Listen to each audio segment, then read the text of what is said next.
Tell me about the 5 scandalous whores of Arizona. What's going on, guys? It's Nikki G with Nikki G TV.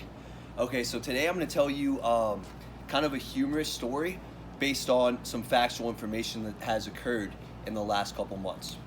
So, I read an article on, I believe it was Phoenix Times, about how Phoenix has the least dateable woman in the United States.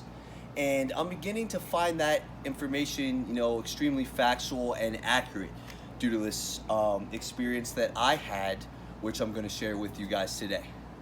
All right, so before we get started again, I'm going to point out that I am seeing someone in Texas right now, and I'm very grateful for that due to the fact that, she's not putting me through all this erroneous bullcrap that I've experienced with these 5 scandalous whores. So it starts off back in February, relocated back to Arizona, right? So my buddy asked me to go to one of the nightclubs in Scottsdale, Arizona. People say that's like the Beverly Hills of the desert. So we're here, I believe it was at the District. I'm chatting it up with this beautiful Filipino woman. Not really so a woman, she was probably in her late 20s if I remember correctly, right? And basically we're hitting it off well, having a couple drinks together, having good conversations. And then not so much, right? So we had a little bit of kissing, making out, some booty grabbing action here and there. Then all of a sudden she disappears. I'm like, wait a minute, did my breath stink? Am I a bad kisser? But obviously the answer to that is no. That's incorrect, non-factual information, correct? So going forward, this one guy comes up to me and he's like, stay away from my girl. That's my girl, stay away. And I'm like, look, honestly, man, I sincerely apologize. I'm not really in the wrong though, so that's probably something that you should discuss with her. That was more so of a wrong on her behalf. That makes sense? Yeah. So long story short, to summarize this, basically this girl was hooking up with me in front of her significant other. And she probably played it off. She probably played the victim role and told him some false information and then so forth. And then, I talked to my buddy who's acquaintanced with that guy, the significant other, the boyfriend, and he said, yeah, that girl's a whore. So going forward the same night, guys, the exact same night, let's fast forward a couple hours. And we have another cute looking younger girl. I think she was about 21, 22. Took a couple Snapchats, had a couple drinks again, and she says, why don't you come back to my place? So then we go ahead, get an Uber over there, and then so forth. So we're there, we're having a good time, we're hitting it off. And then you fast forward about 30 to 45 minutes later, I'm laying in bed with this girl, and then all of a sudden these guys start knocking on the door. They were 3 rather large-sized African-American males, maybe about 5 or 10 pounds bigger than me at the time. I know we're all getting a little small right now. Sorry, YouTube. Looking small, gyms are closed, but that's something that's going to pick up to pace as the quarantine ends. So they come inside. The guy's like, "Who the fuck is this kid? Who the hell is this kid?" And then I'm like, "Hey, what's going on, man? Who's the boyfriend here? Let me go talk to you outside." So basically we had a man-to-man, genuine conversation, and what I told him was, honestly, I had no clue. I'm not in the wrong in this situation. I showed her the text of her telling me to come to the address that she provided, as well as the snaps that were on my Snapchat as well as hers. And, he apologized to me as well. It's one of those things where, respect kind of goes a long way, if that makes sense. So basically he explained to me that they had a little disagreement, an argument earlier, and that he's not surprised that she's doing that to make him jealous, to kind of, as a spiteful act, as an act of revenge. So that was that. Fast forward the same week, and this is all week after I got out of a long-term relationship. So about a few nights later, we go on a Tinder date, with a fitness-oriented girl, very good shape. And so we go to the gym, we go to dinner, and then long story short, we go back to my place. And so she sleeps with me that night. And then she basically informed me at the end of the night that she's going to California with a friend. And we find out, down the road that this friend was someone that they've been talking to for 6 or 7 months. So where's the logic behind that, ladies? And gentlemen, for that matter, too. So you're talking to someone for 6 to 7 months, excuse me.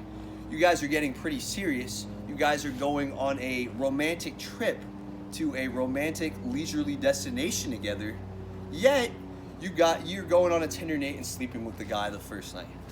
So that's scandalous whore number 3 of Arizona. So, okay. Well, fast forward a little bit. Now we're getting to number 4. So, if we can point the camera down, I have this beautiful English Labrador. And I live in a community by Tempe Town Lake. And this community is phenomenal in the sense that, it's very pedestrian friendly and it's extremely pet friendly, right? So, you meet a lot of people, a lot of women walking their dogs. And among them was a beautiful young lady that is a bartender at a strip club of the area. And so basically we're hanging out, we're having a good time, we're walking our dogs. She goes, let's go back to my place and all that stuff. But then I try to make moves, make some advancements, and she rejects them. Respectable. But I'm like, I wonder what the issue was. Is this girl really that high standarded, or does she possess high standards? And is she that attractive that she's pretty much difficult to get? Is she making me work for it, or so forth? But then a couple of days later, I see her with another guy, and then for the past 2 months, I've seen her with the same guy. And then when I found out, when I kind of confronted her about it down the road, she said, "Yeah, I know, that's been my boyfriend the whole time." So, scandalous whore number 4. All right, last but not least, ladies and gentlemen, we got scandalous whore number 5. And this lady is probably, perhaps, the worst of the worst. The most baggage and drama possible. So, we're over here. I'm at the grocery store, and we're hanging out. We're chatting. I'm like, "Hey, let me get your number. You are absolutely adorable." So we meet up actually later that day, and we go back to her place, and so I could tell that she had some life issues going on, and she wasn't fully herself, as well as some domestic issues with her roommate. So I was like, I'm not really fully feeling this. Why don't I go home? So then, but I'm gonna leave my car here. We had a couple drinks, and then so forth. So Arizona has a 0 tolerance policy for drinking. So it's a lot easier to spend $15 on an Uber than take the chance with law enforcement. So going forward the next day, she texts me, "Hey, why don't you stop by when you get your car?" and then so forth. I'm like, "No, it's okay. It's just gonna get my car." She's pretty persistent. She's texting and showing genuine interest. So I respect that, despite the personal issues she has going on. And so then, at the time, I wasn't very that serious with my beautiful Texas lady. So she's like, "Who's that on your social media?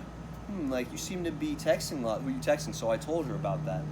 But what I said was that if in this situation, if you and I have a better connection, then we can talk about it when the time comes. So I'm like, what's your deal? What's your man situation? So it turns out she has 3, not 1, not 2, but 3 people that she's had that she has baggage from, right? So the first guy was, she kind of lost her place of residence. She found a friend to take care of her, so she stayed at his residence for a couple weeks. And she told me, "Look, I think he's just a friend. He really has my best interest. He's looking out for me." But then she tells me that she ended up sleeping with him every night for the 2 weeks, and that eventually now he has a new partner and he kicked her out. So she basically still has feelings for him, and then 2 other exes. One of the exes is a 41-year-old man. from what I hear, you know, he's a pretty genuine, you know, nice person. A little bit of an age difference that's kind of odd, but I mean, it is what it is, right? So he's constantly, you know, communicating with her and then so forth. And then the third one, this is when I put all cribs aside. Stomp this to the ground and put an end to this friendship or relationship or whatever it was. And so she has one man, another ex-boyfriend who's obsessed with her. They were together for years. They resided together, right? And while they were associated in their relationship, they got in credit card debts, about between $20,000 and $30,000, including all taxes, as well as interest that goes with it. And so I told her, look, you have too much on your plate. You have 3 people that you have feelings for, and I don't know why you keep getting associated with so many men. Why don't you focus on finding a steady job, place of employment, as well as a residence, instead of having all these high baggage men after you? So that's pretty much it. So I think that meets the definition of scandalous whore number 5. It's Nikki G with Nikki G TV. Stay safe during quarantine, guys, and hope you enjoy the video. Give it a thumbs up. Have a good one.